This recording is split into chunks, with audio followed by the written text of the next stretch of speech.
2002년 대한민국이 월드컵 4강 신화를 이뤄낼 당시 서해바다에서는 무슨 일이 있었는지 알고 계신가요? 북방한계선을 침범한 북한 경비정의 선제기습 포격으로 인해 6명 전사, 여러 명 부상, 대한민국 연안의 경비와 보안을 담당하던 참수리호 침몰, 바로 제2연평해전이 있었습니다. 오늘은 제2연평해전에 대해 이야기해볼까 합니다.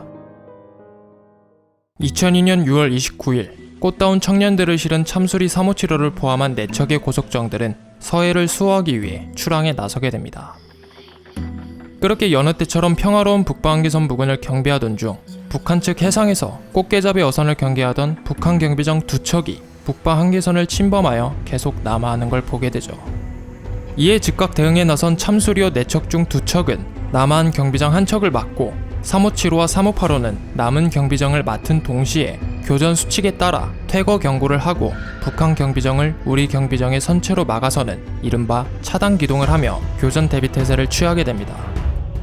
하지만 북한 경비정은 아랑곳하지 않고 357호에만 기습 포격을 가하며 교전이 시작되게 됩니다.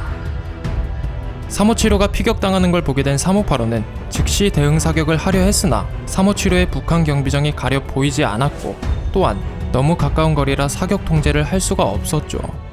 그래서 사격을 하기 위해 어느 정도 거리를 두는 사이 교전은 극에 달하게 되고 결국 6명의 전사자와 19명의 부상자가 생기게 됩니다. 도대체 북한은 왜 도발을 했으며 우리 군은 왜 선제 공격을 하지 않았던 걸까요? 제2연평해전에서 제2라는 숫자는 제1이 있었다는 걸 뜻하기도 하는데요. 1999년 6월 15일엔 제1연평해전이 있었습니다.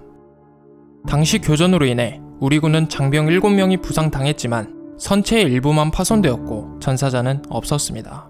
그 반면 북한은 어뢰정 1척이 침몰되고 경비정 1척은 대파되었으며 나머지 경비정 4척 또한 선체가 파손된 채 퇴각을 하게 되죠. 그래서 북한은 제1연평해전에서 참패한 것을 제2연평해전을 통해 복수를 하려 했던 겁니다. 그렇게 우리 군은 선제 포격을 당하게 되는데요. 우리 군이 선제 공격을 하지 못한 이유는 바로 교전 수칙 때문입니다.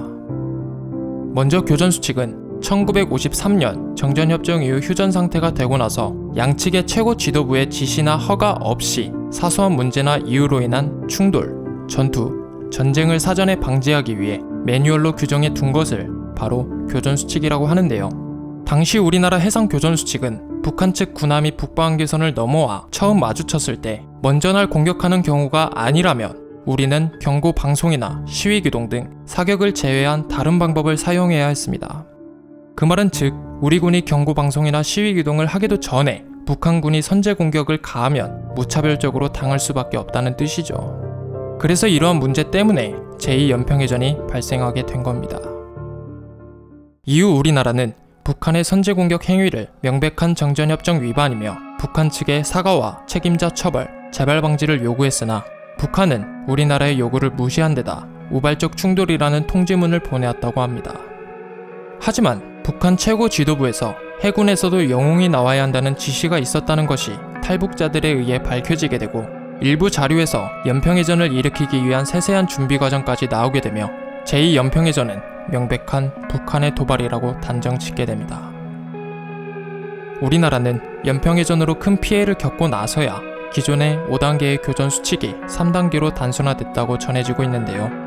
이 이야기를 바탕으로 만들어진 연평해전이라는 영화도 있으니 많은 분들이 시청하시고 2002년에는 월드컵만이 아닌 우리가 월드컵을 볼 수 있게 만들어준 꽃다운 청년들이 있었다는 걸 잊지 않으셨으면 좋겠습니다.